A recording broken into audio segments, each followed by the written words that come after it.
யூடியூப்பில் உடல் எடையை குறைக்கிறதுக்காக பெருங்கோன்னு ஒரு டாக்டர் வந்து யூடியூப்பில் பேட்டி கொடுத்துருந்தார்.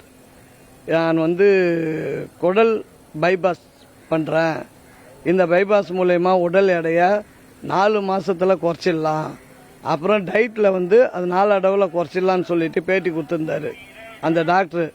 அதில் இன்னொரு ஸ்பெஷாலிட்டி என்னன்னா, அதன் மூலயமா சுகர் இருந்ததுனாக்கா சுகரும் சுத்தமாக சுகர் மாத்திரையை எடுத்துக்க தேவையில்ல, போட்டுடலான்னு சொல்லி பேட்டி கொடுத்துருந்தாரு. என் பையன் இதை யூடியூப்பில் பார்த்து என்கிட்ட சொன்னான். நான் எனக்கு நம்பிக்கை இல்லை, சொன்ன கேட்க சரி வான்னு சென்னைக்கு நானும் என் மனைவி பையனை கூட்டிட்டு போனேன். எனக்கு மொத்தம் 2 பசங்க, 8 பேர். இவன் பேர் ஏமச்சந்திரன், இன்னும் 10 பேர் ஏமராஜன். அவனுக்கு அந்த எண்ணெல்லாம் கிடையாது. அவன் சித்தா பார்மாசிஸ்ட் பாண்டிச்சேரி கவர்மெண்ட்டில் பண்ணுறான், பார்மாசிஸ்டாக இருக்கான்.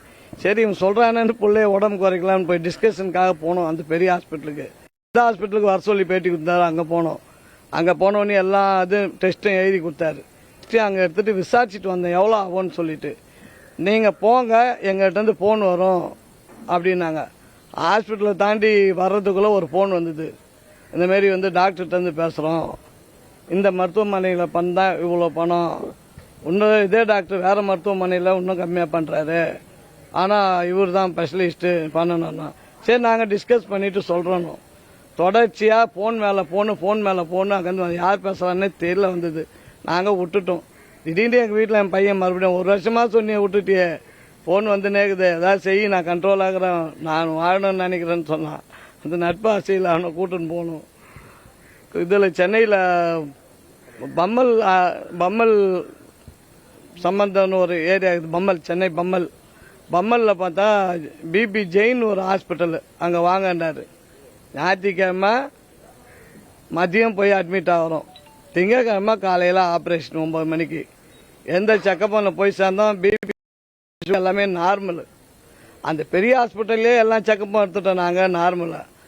மயக்கம் கொடுக்குற டாக்டர் ஃபிட்னஸும் கொடுக்கல, அந்த ரெக்கார்டும் கையில் எடுத்தாந்துக்கிறோம். இதெல்லாம் பார்க்காம 9 மணிக்கு ஆப்ரேஷன் சொன்ன டாக்டர் நேராக 9 மணிக்கு ஆப்ரேஷன் தேட்டருக்குள்ள போயிட்டார்.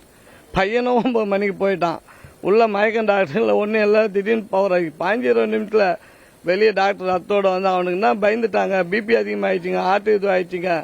திடீர்னு சொன்ன உடனே நானே நான் பார்த்த பெரிய ஹாஸ்பிட்டல்லேருந்து ஆம்புலன்ஸ் டாக்டர் டீம் வர வச்சுட்டேன் அப்படின்னு சொல்லிட்டு இட்டுன்னு போனாங்க என் பிள்ளைய. அதோட என் பிள்ளை வந்து இங்கே எங்கே தந்து சாவச்சிட்டானோ. இதுதான் நிலமா. அந்த டாக்டர் பெருங்கோன்ற ஒரு டாக்டர் இந்தமாரி பல உயிர்களை என் பையன் ஒருத்தன் இறந்துட்டான்.